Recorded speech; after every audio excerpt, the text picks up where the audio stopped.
Ingari la kujahiwa lana. Alipara famba sa center.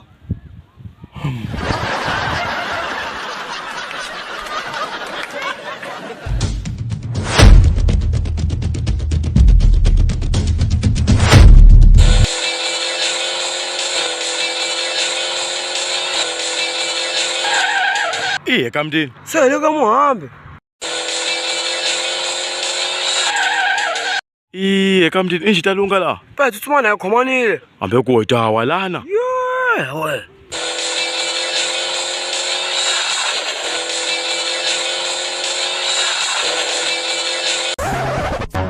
Kamdini. Stop. Utho sokusithope sibula kuyini kam? Ni Steve man. Ali sokusithope impotho. Ingiza, isichangani sibula sokuplay. Ipara yenyima uzasifika leswaku go swa ka ihambe. So yena fambile kusukuyena baba. Lo sita swa go leswika te stop. Ayinyimi. Swi ku gezwa. Kamdini. Mora mambili kama ka famba la yina yo tshama mpotho. Abapani va xinca vuti lexi. Kasawaka leswaku go se pasa lo siri ka ndala Kamdini. Ndi va foneliwanga lava mfumo lava ra xinca. Vala foneliwa le. Mi se ntwa ndala mi. Yabe mi se ntwa ndala Kamdini. Masha yinyiminyana tekini hloni punyana ka mfumo no podi isa mfumo bona. Haya ku yiwe man. Ngayise mfumo Kamdini, teke hloni pa mfumo Kamdini. Ndala. Ambe Kamdini sena yitwa kam. Ku yiwe kam. Kamdini. Kata xipano xi cinca ka sima ka mu Kamdini.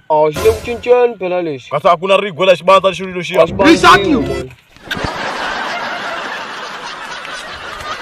Kamdini ndi kumile kam. Biwe man.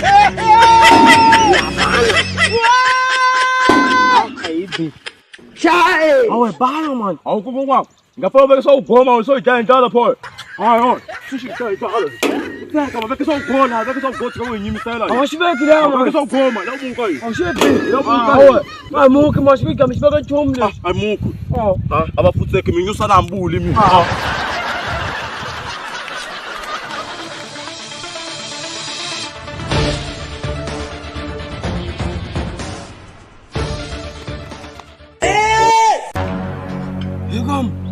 Yakujahiwa la. Kamdini. Wada swa kusekuhumelela. Valuwa nga dyosa ubasa pela waseni, mina dyosa udzuka, ni pela na yaseni Kamdini. Ila swo tsaka. Sweswo Kamdini. Ku yiwe kam.